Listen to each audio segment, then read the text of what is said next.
Okay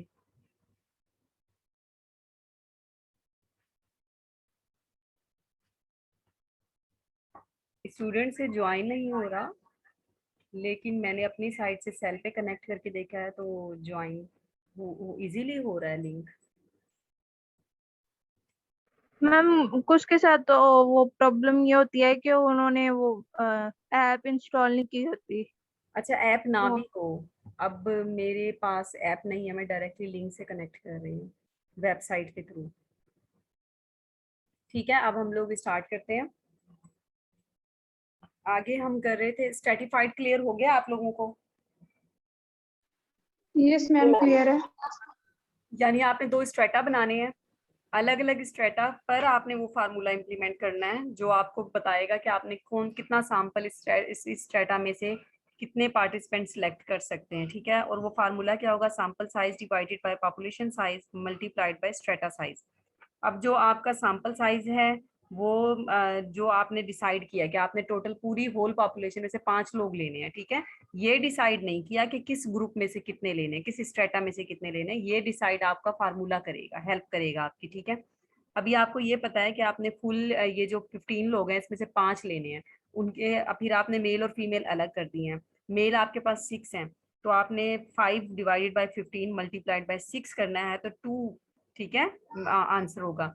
तो आपने कोई से 2 पार्टिसिपेंट इसी स्ट्रेटा में से ले लिया। अब आप जाते हैं फीमेल की साइड पे, यहाँ पर 5 डिवाइडेड बाय 15 मल्टीप्लाइड बाय 9 करेंगे, फीमेल्स 9 है, तो 9 करेंगे तो आंसर आता है 3, तो 3 पार्टिसिपेंट आपने उधर से कर लिया है। ठीक है, समझ आ गई है? तो इसमें कॉन्सेप्ट होता है प्रोपोर्शन और डिस्प्रोपोर्शन का। प्रोपोर्शनल स्ट्रेटिफाइड सैम्पलिंग यही होती है जो अभी हमने यहाँ पर डिस्कस किया।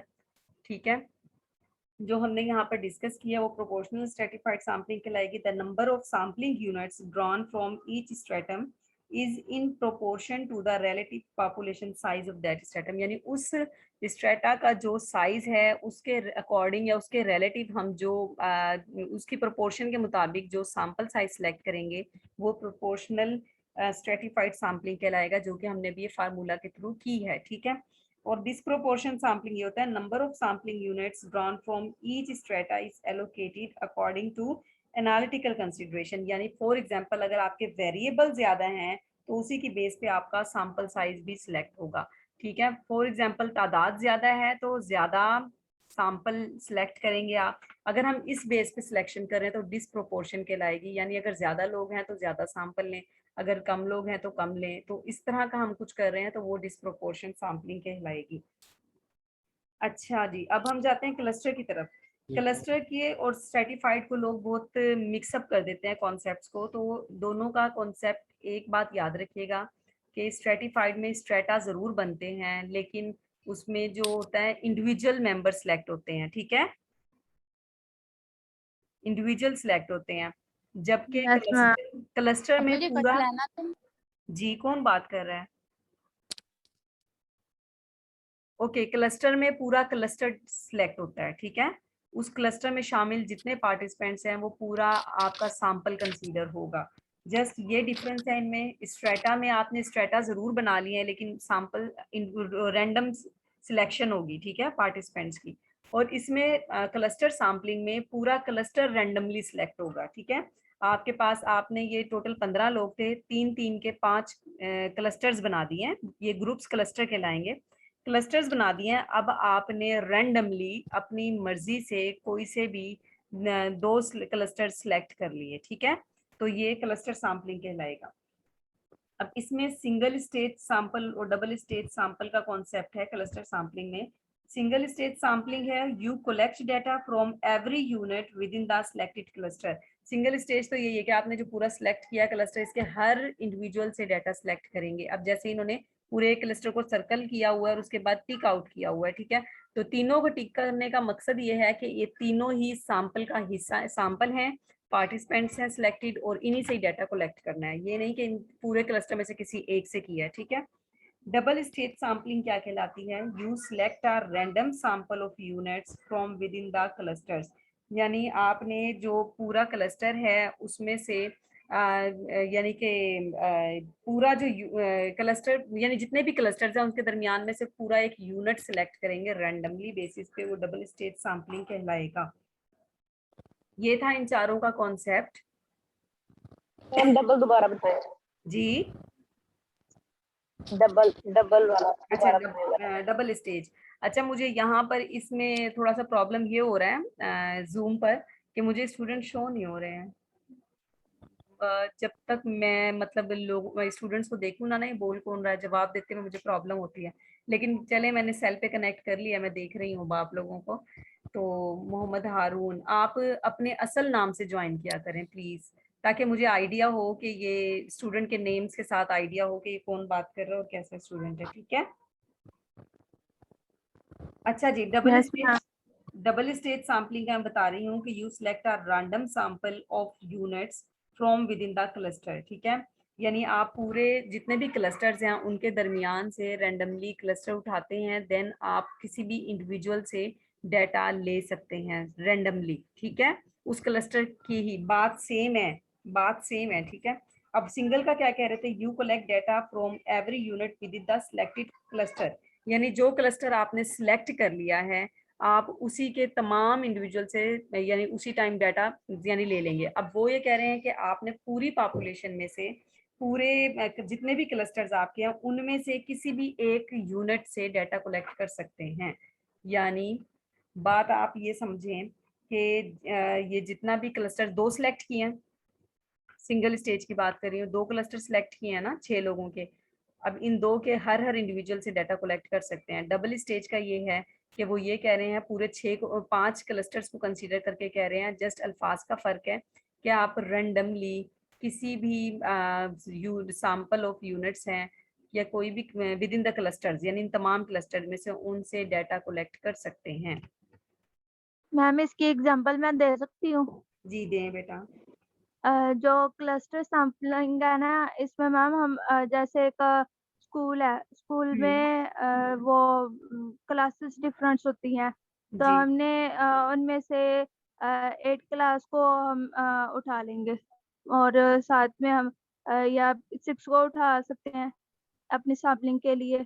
और जो है ना सर्टिफाइड सैंपलिंग, इसमें ये है कि अगर हमने 6 क्लास ली है ना, तो हमारी जो पार्टिसिपेंट्स है या जो हमारा सैंपलिंग है, वो सिर्फ़ उसी क्लास तक महदूद रहेगी। लेकिन अगर स्कूल का वो हमने वो एज़ अ सैंपलिंग यूज़ किया है, तो फिर हम उसकी क्लास में से जो ब्रिलियंट है या जो मीडियोकर्स हैं या जो हाई इंटेलिजेंट है, उनको हम उठा सकते हैं।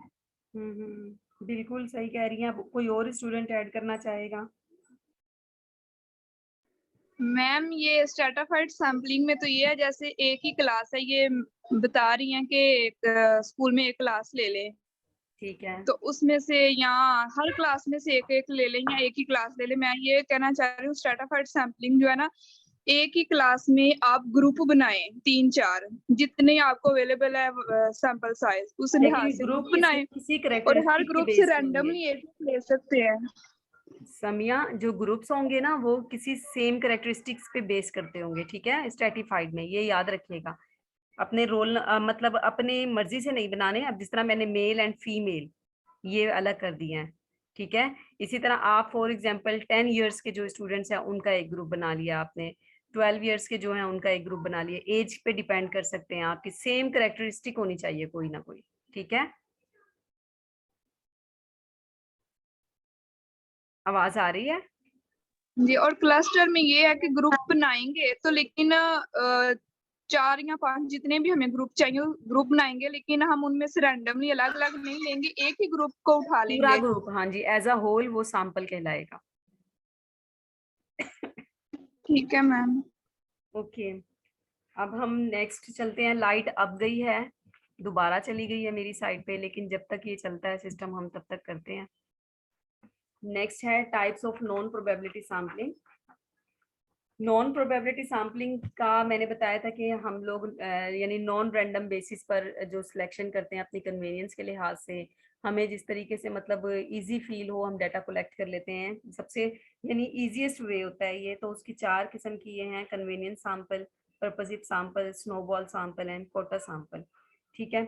अब जो है कन्वीनियंस सैंपल, ये है इजीली टारगेटेड जो हमारी सैंपल होगी, जिस तक हम इजीली पहुंच सकते हैं। वो नाम से ही पता चल रहा है हमारी कन्वीनियंस के लिहाज से।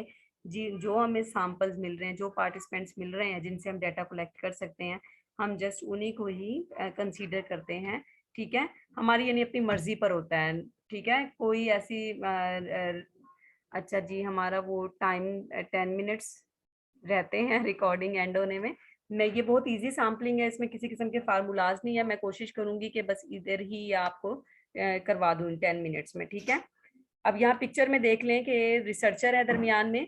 तो रिसर्चर के जो इजी वे में जो उसके साथ साथ के लोग हैं इर्द गिर्द, अब ये फ्रेंड्स भी आ सकते हैं, फैमिली मेंबर्स भी आ सकते हैं, वो उनसे कन्वीनियंस के हिसाब से डाटा कलेक्ट कर लेगा। ठीक है। बाकी कहीं दूर कहीं अप्रोच नहीं करेगा।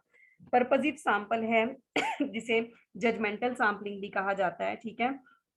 It involves the researcher using their expertise. Ma'am convenience sampling में उनसे डाटा लेंगे जिनसे लेने के लिए हम विलिंग होंगे या वो विलिंग होंगे देने के लिए? हम दोनों ही बातें हैं ना। अगर हम वो विलिंग होंगे तो हमारे लिए आसानी है ना। अगर वो विलिंग नहीं है तो हम लेंगे ही नहीं, उनसे ले ही नहीं सकेंगे डाटा। तो कन्वीनियंट का मतलब ये है वो लोग जो विलिंग भी हों, इजीली अप्रोचेबल भी हों। ठीक है। जिनसे हम इजीली डाटा ले भी सकते हो, हमें किसी से जाके ऐसे मिन्नत ना करनी पड़े, रिक्वेस्ट ना करनी पड़े, या मतलब दूर ना पड़ता हो, हमारे एक्सपेंसेस ना ज्यादा हो रहे हो। तो कन्वीनियंट का मतलब ये है जो आपको अप्रोचेबल भी हो और किसी किस्म का मतलब कोई परेशानी भी ना उठानी पड़ रही हो आपको। ठीक है। Judgmental sampling involves the researcher using ठीक their है ma'am. expertise to select a sample that is most useful to the purposes of the research। ठीक है। यानी आप जजमेंटल सैम्पलिंग है, आप अपनी एक्सपर्टीज को यूज करते हुए, अपनी जजमेंट की यानी कि स्किल्स को यूज करते हुए, आप जो आपके पर्पस को, रिसर्च के पर्पस को फुलफिल कर रही हो, तो आप उन्हीं लोगों से डाटा इकट्ठा करें। फॉर एग्जांपल, आपने टीचर्स से डाटा कलेक्ट करना है, तो आप ये आपके सामने पॉपुलेशन है तो आप उसमें जस्ट टीचर्स को ही अप्रोच करेंगे। ठीक है। क्योंकि आपकी रिसर्च का जो पर्पस है वो टीचर्स ही हैं। ठीक है। यानी आपने जो सैंपल है वो अपने एक्सपर्टीज को, अपने उसको देखते हुए उन्हीं लोगों से कलेक्ट करना है स्मार्टली। ठीक है। जो आपको डाटा अच्छे से यानी कि डाटा कलेक्शन में हेल्प आउट कर सकते हैं। सिर्फ उन्हीं सैंपल्स को सिलेक्ट करना। स्नोबॉल सैम्पलिंग, स्नोबॉल सैम्पलिंग जो होती है, इसकी एग्जांपल आप ऐसे ले लें। स्नोबॉल वर्ड इसको इसलिए कहा गया है कि स्नोबॉल का कॉन्सेप्ट होता है ना कि अगर हम उसे ऊपर से छोटी सी बॉल बना के स्नो की पहाड़ से फेंके, तो जैसे जैसे आगे बढ़ती जाती है तो उसके साथ और स्नो लगती जाती है और बढ़ता जाता है उसका साइज ना। तो इसके बारे में ये है कि हमने अगर डाटा कलेक्ट करना है तो हम अप्रोच करें ऐसे लोगों को जिनके साथ मजीद लोग जुड़े हुए हों। वो फिर आगे उनको अप्रोच करें और आपको फिर ज्यादा मतलब ऐसे खपना ना पड़े और आपका डाटा वो हो जाए, कलेक्ट हो जाए। फॉर एग्जांपल, अब मैं रिसर्च कर रही हूँ तो मैंने अपने स्कूल में रिसर्च करनी है, तो मेरी इंग्लिश और उर्दू की जो टीचर हैं वो मेरी फ्रेंड है। मैं जस्ट उनको अप्रोच करूंगी। वो इंग्लिश और उर्दू के मैंने लेना इंग्लिश और उर्दू का डाटा है, तो मैं जस्ट उन दो से करूंगी अप्रोच कि आप प्लीज मुझे डाटा दे दें। तो आगे इंग्लिश की टीचर अपने स्टूडेंट से डाटा कलेक्ट करने की कोशिश करेंगी, उर्दू की आगे फर्दर उनसे डाटा कलेक्ट करेंगी। तो इससे मुझे क्या हुआ कि मुझे सिर्फ 2 से कनेक्ट होना पड़ा, बाकी 2 आगे फर्दर बाकी लोगों से कनेक्ट हुए। अदरवाइज मैं अकेली कोशिश करती तो मुझे सबसे कनेक्ट होने में प्रॉब्लम रहती, स्टूडेंट से भी हूँ, टीचर से भी हूँ। ठीक है।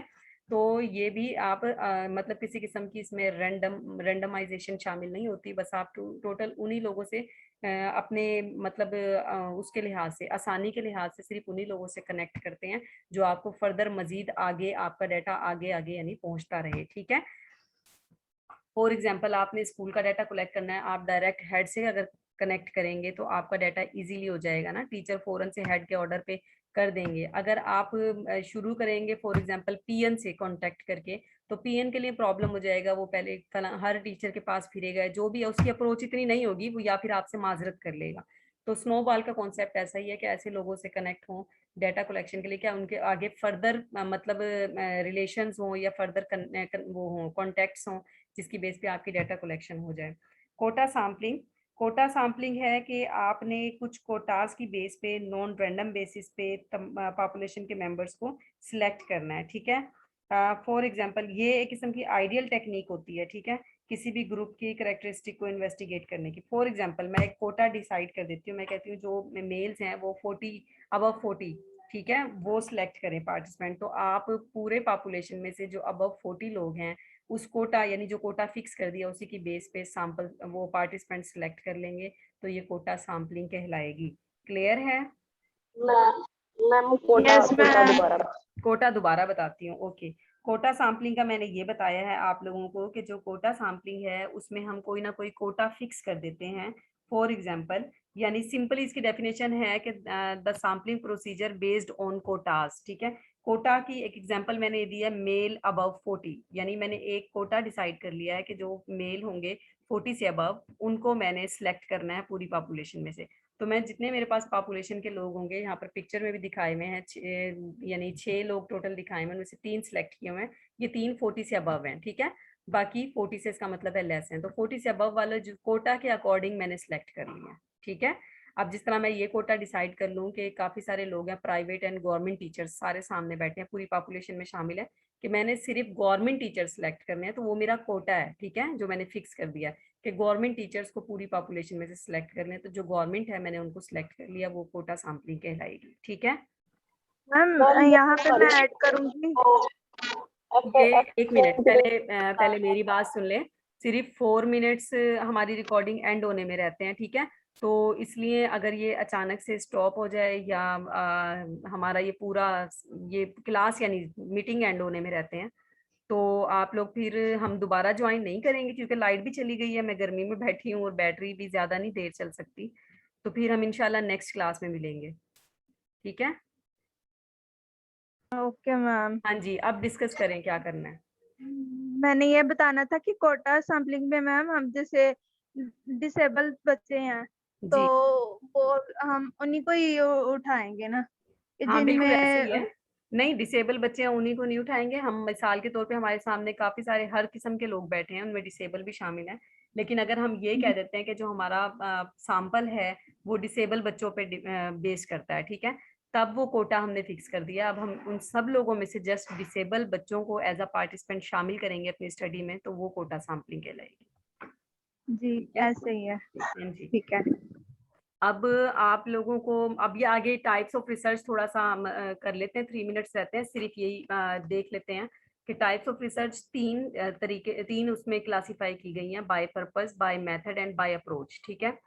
टाइप्स बाय अप्रोच की जो टाइप्स हैं फर्दर वो हैं basic research, applied research, action research, evaluation research, R&D। और इसका मैंने आप लोगों को कीवर्ड भी पहले लर्न करने के लिए बताया था, BA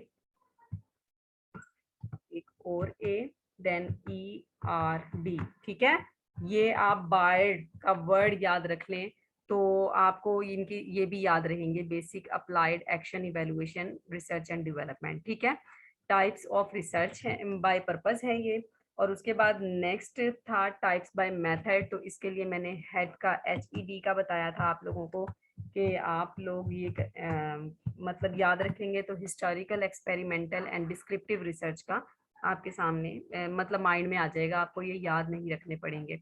टाइप्स बाय अप्रोच में वही क्वांटिटेटिव, क्वालिटेटिव और मिक्स मेथड रिसर्च आती हैं।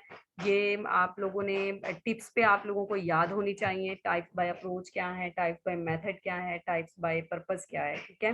फिर आगे फर्दर इंशाल्लाह हम लोग नेक्स्ट क्लास में आगे इन डिटेल पढ़ेंगे। हमारे जस्ट ये डिटेल्स रह गई हैं और उसके अलावा ये ग्लोसरी रह गई है, जो मैंने बेसिक कॉन्सेप्ट्स थे वो इंक्लूड किए थे आप लोगों के रिसर्च में। तो जस्ट ये चीजें रह गई हैं।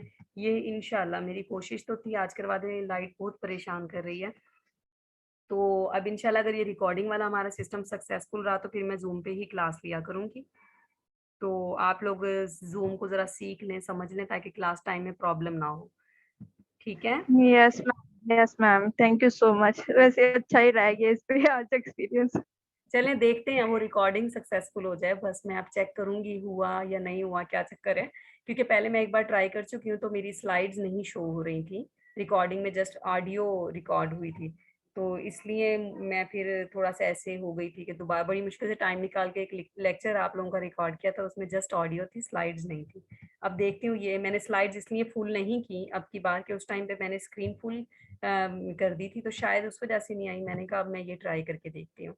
ठीक है, अपना ख्याल रखिएगा, 1 मिनट रह गया, दुआओं में याद रखिएगा। अल्लाह हाफिज। अल्लाह हाफिज। अल्लाह हाफिज।